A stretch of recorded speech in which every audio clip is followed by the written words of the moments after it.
How are we doing, Kansas Jayhawks fans? This is your host, Nick Rondeau, bringing at you some Jayhawks Daily content, and we've got another game coming up tomorrow night. Super excited. Can't wait to see our Kansas Jayhawks go to Manhattan to play K-State in their home turf, hopefully grab the victory, and we're going to talk about it and break it down, the preview, all today on today's episode. If you guys appreciate, some Kansas basketball content, college basketball content, you like my breakdowns, please subscribe down below to the Jayhawks Daily podcast and continue to tune in. But we're going to get into it and very excited for this game. Everyone knows the Sunflower matchup, it's a big rivalry. It's definitely a big rivalry. Super excited about it. Jump right into it. So, yes, we're heading to Manhattan, Bramlage Coliseum. I loved what Jamari McDowell said the other day. They asked him, "You excited to play in Bramlage, Coliseum?" He's like, what's that? Is that where K-State plays? Is that where it happens? Well, the confidence is there. I like it. However, Jerome Tang's got our number the last three games, in Manhattan. It's not been easy for us. Jerome Tang has been, kind of serving us as our lunch pretty consistently each year. And K-State's, with good teams or bad teams, they've still been handing it to us. So we got to get over that hump, really, take this new and improved Kansas team to, a greater height, and we'll see how it goes. But, yes, we're playing 7 p.m. Central, so that's going to be 8 p.m. Eastern Time on Saturday. It looks like it's going to be on Fox, but if it's not there, channel surf. I don't want anyone to miss the game based on potential misinformation, but I believe it should be on Fox tomorrow. A beautiful standalone game, and let's get into it. Let's look at how K-State's looking, and to be honest, they're not looking so hot in conference. They're shaping up to be one of the bottom conference teams. 10-9 on the season. They started out 5-0. They were 1-5 in conference right now. They dropped about, I think, all 5 in a row before they just beat Utah by a couple of points recently. So they're struggling a little bit, but that happens. That happens. Especially when they've got a team that it looks like they're dealing with a couple of injuries. They went big on their star player PJ Haggerty, who is holding up to the bill right now, and.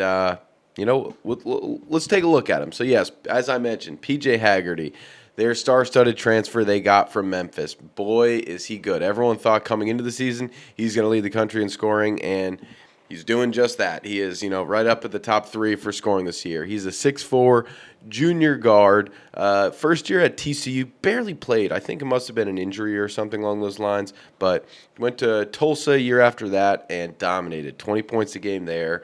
Everyone knows how he did at Memphis last year on a grander scale. 22 points a game last year for them was probably one of the most coveted transfers this year. He's lifted his three-point percentage up each year. He's at just under 40% this year, but he likes to score inside the arc. I'm assuming most people have seen, this guy play. He's a dominant finisher around the rim. He's got a great mid-range game. He loves playing through contact. He's lightning quick. He's just got very shifty moves.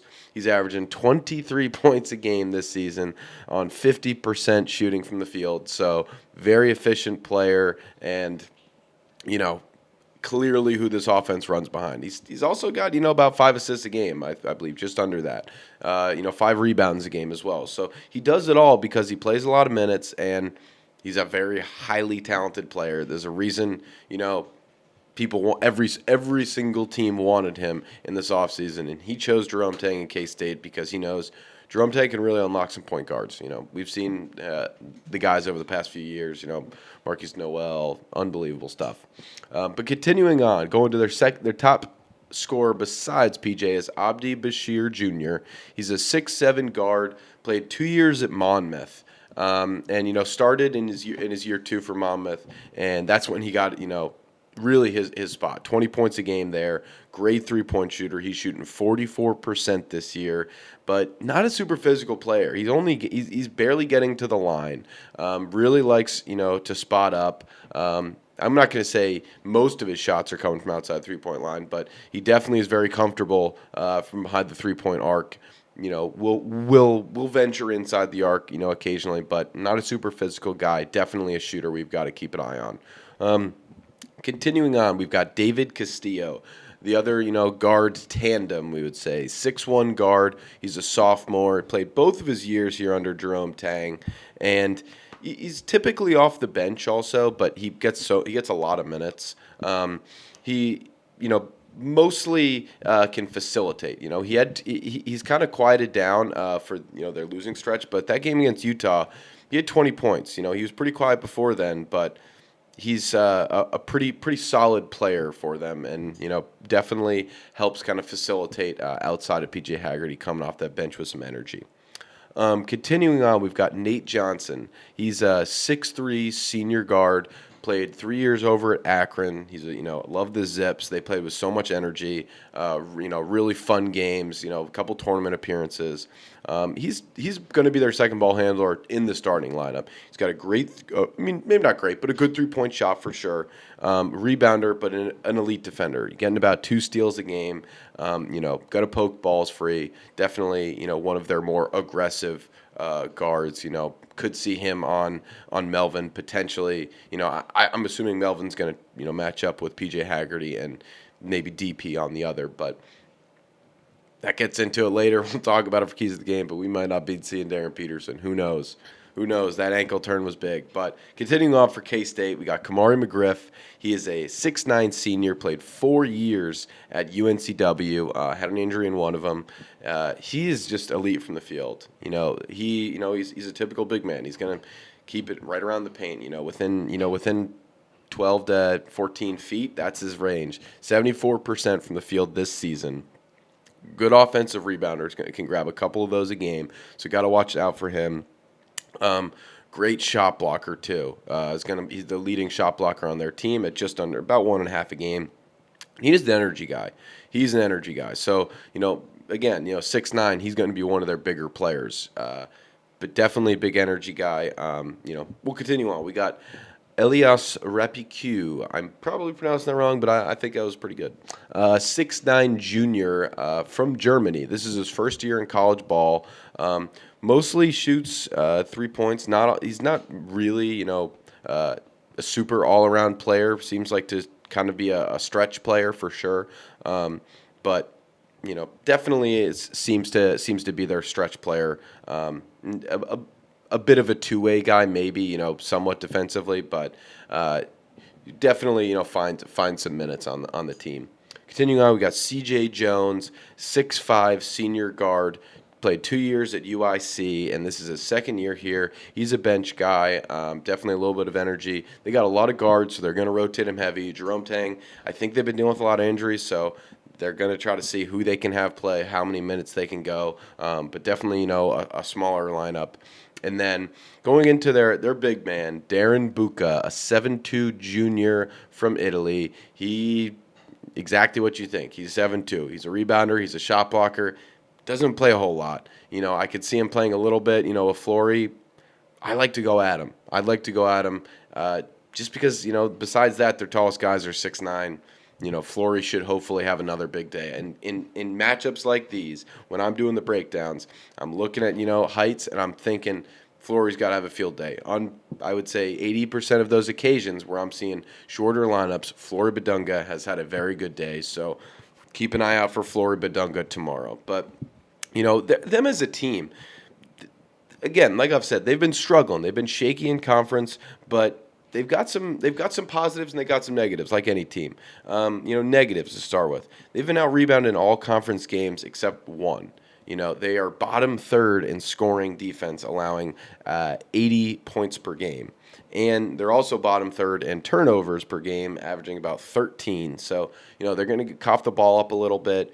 Definitely going to, their defense isn't typically what Jerome Tang is. He's a stifler on defense, especially from the 3-point arc. But, they've been allowing people to score. That's one thing, people say about PJ Haggerty is his defense is not equal his offense, but his offense is so high, for sure. And it seems like points in the paint is definitely a presence for them with 2 shot blockers, but only one who gets real, significant game time, I would say. But they're also tops in points per game. number 29, so top 30 in points per game at 85 a game. So they've got a positive scoring ratio.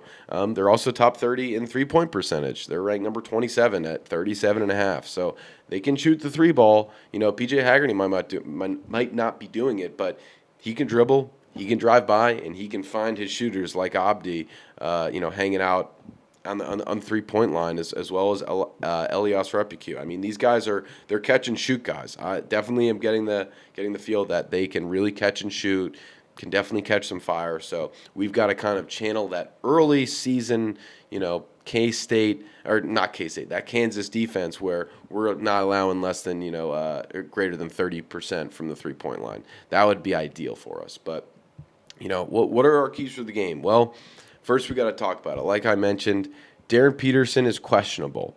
And from what Bill Self's saying, it seems like he might not play. And this K-State team's good, but they're not that good. And we've got a week from this game. So the following Saturday, we host BYU. That is A.J. DeBonsa. That is Darren Peterson. People are saying Tyron Stokes could be showing up for that game. All I know is I would prefer to have Darren Peterson 100% or close to 100% healthy for the game versus BYU rather than a road K-State game where I think, based on how the team is playing, in my personal faith in this bench, that we could take them. But he's questionable. We're not sure if he's going to suit up. And to my belief, I believe he will not be suiting up. The way he looked at the end of that game at the beginning of the week, just looked like he didn't have a lot of juice. It looked like that ankle turn was a lot bigger than he thought. It looked like he was kind of playing on, I don't want to say fumes, but he was playing to be a decoy. He was playing on that adrenaline where he's not feeling how bad that sprain is, because apparently it's a sprain and that's difficult to play with. So keys for the game, besides that, well, you got to hold PJ Haggerty to under 20 points because he's a big scorer. In their win against Utah, he put up 34. There's a reason they ended up getting that victory. It's because they let him go off. They let him explode. And also, got to out-rebound him. They're a team that definitely, allows a little bit more rebounds than most, and we've got some hype. We've got, Bryson Tiller and Flory down there. Trey White has been a rebounding machine lately. Got a double-double with 15 rebounds last game. Like, he's doing everything he can to show, he's putting it all on the line. So, keys for our game, Melvin's got to be aggressive for sure. Go with PJ Haggerty. He's not going to be able to defend you very well. I mean, he's a decent defender, but I'd rather try to, attack him, get him into foul trouble, because you get PJ Haggerty into foul trouble, K-State's in trouble. Because 20, I don't think you realize, but 4 points a game, that's a heck of a lot. When we drop Darren Peterson, we drop 20 points a game. That's a lot too. But we need, a lot less out of PJ Haggerty. So Melvin's got to lock him down, but get aggressive. Trey White, stay aggressive on the offensive end. But I think it's really going to come down to a lot of points in the paint. Our big men are going to have to, clear out some space, help run a beautiful offense. And it's interesting, some of the guys were saying, Jamar McDowell was saying in his conference afterwards, with Jock Vaughn as the coach, he's like, it was a lot less set plays, it was a lot more rhythm, and even the set plays, it was kind of flow of the game. So, we know Bill Self. He loves a dribble handoff, loves some sets, and he's good at them. We're going to see a lot of those for sure. I definitely want people to play, within rhythm, but I want to see this team, Jaden Dawson's getting an expanding role, it seems. Again, expanding, he played 5 minutes. But if no Darren Peterson, maybe that goes to 10. Maybe he doubles it. Maybe Cole Rosario can finally get back in there. I just think this team has so much potential with, all their bench players. And even specifically, I don't even think we've reached the highest ceiling of these starters. Melvin Council has showed us, yes, what his ceiling can be. We'll continue to play to that, especially in a game where Darren Peterson might not play. We're going to rely on you heavy, Melvin. So get aggressive. Get aggressive early. Keep driving, because you're going to find Trey White in the corner. You're going to find maybe another shooter, and if Jaden Dawson's in, Cole Rosario, El Marco, stay aggressive. Jamari, these guys are going to have to step up if we've got a real, chance to just kind of stave off this. I don't want to call it a trap game, because it's not. It's there. It's at their house, and it's not the end of the season where everyone's kind of cooked. The K-State can easily turn things around. 1-5 in a very difficult conference is more to say about the power of the level of the conference rather than the level of the team that K-State is. And we can't overlook them because we know what happens when we do that. UCF happens. West Virginia happens. We're not some fantastic sailing into the sunset team yet. We've still got to fight for everything that we've got, and big keys to that: starters play hard, but out rebound them. Do not allow second chance points, and for the love of God, please do not let them go lights out from 3-point, because that is something that could absolutely end us. Our 3-point shooting has not been bad this season, but it's not been something we can really rely on to jumpstart us, get back in that game. So let's establish some points in the paint. Let's establish Flory Badunga early. I haven't said that name as much as I should have, but this is a Flory Badunga game. This is something where he needs to, say, I'm the top dog, run a beautiful two-man with Melvin, because he can do it just as nice with Aaron Peterson. I really do believe in that. And clear out, find that left hook, and just rebound better than anyone can, because you are such an elite player, Flory Badunga. And thank you for coming back to Kansas for one more year. Who knows what we've got beyond that. So what do we got for a score prediction? K-State's they're hungry right now. They're coming off of a big win over Utah. They're thinking Utah again, more of a bottom team, but they're no one can overlook anyone in this conference. Maybe they've got their confidence. They know this huge rivalry is something that they always look forward to, and that they've had our number over the past few years. What are we looking at? I'm thinking we escape the trap. I think we escape it. I think it's going to be a tight game. I think it's going to be a lot of points. I'm thinking Kansas wins 89-82. We move on to 15-5. We can kind of, get rid of the sweat, prepare for BYU and AJ DeMonsa, but it's going to be tough. Everything that, I'm kind of saying I feel like has got to go right for this team, because this K-State team is going to come hungry. I mean, how can they not look at Kansas and be like, we can beat them. We want to beat them, because that's the big rivalry. Everyone thinks, oh, they're so much better. Well, we've had their number. Well, on the reverse of that, this is what we got to think. They've had our number. We are a better team. We should always be a better team, and we got to show it to them. We got to shove it in their face on their home court. Leave nothing up to the imagination. Absolutely shove it down their throats with I want Melvin and Trey White to combine for 15. I want Flory. I'd like a 20-point performance out of Flory, but I'd take a 15 and 12, 4 blocks, something like that. And then I want one bench player to get, two. If we're getting one bench player to get over double digits, I'd love that. But if not, 2 bench players at least 8 points would be fantastic. So whoever that may be, if it's Jamarco, that combination, I'd love it. If Cole Rosario, Jaden Dawson can maybe get in, I'd love it as well. I don't know about Sami or Paul getting any minutes lately, but we'll see how it goes. I just want to thank you guys all so much for tuning in. I'm hoping, obviously, my predictions and my analysis can come into fruition. Who wouldn't want that? But I appreciate you guys so much. If you do like this content, please subscribe down below. Like this video. Please comment what you think. What do you think the game's going to look like? How are you feeling about, again, another injury for Darren Peterson? About, Bill Self being back on the sidelines, and, this rivalry. Just maybe put down your favorite rivalry moment. Who knows? Something along those lines. But thank you again so much for tuning in, and let's go grab a victory on Saturday. Let's have a great spotlight game. Super excited. Rock chalk. Go Jayhawks.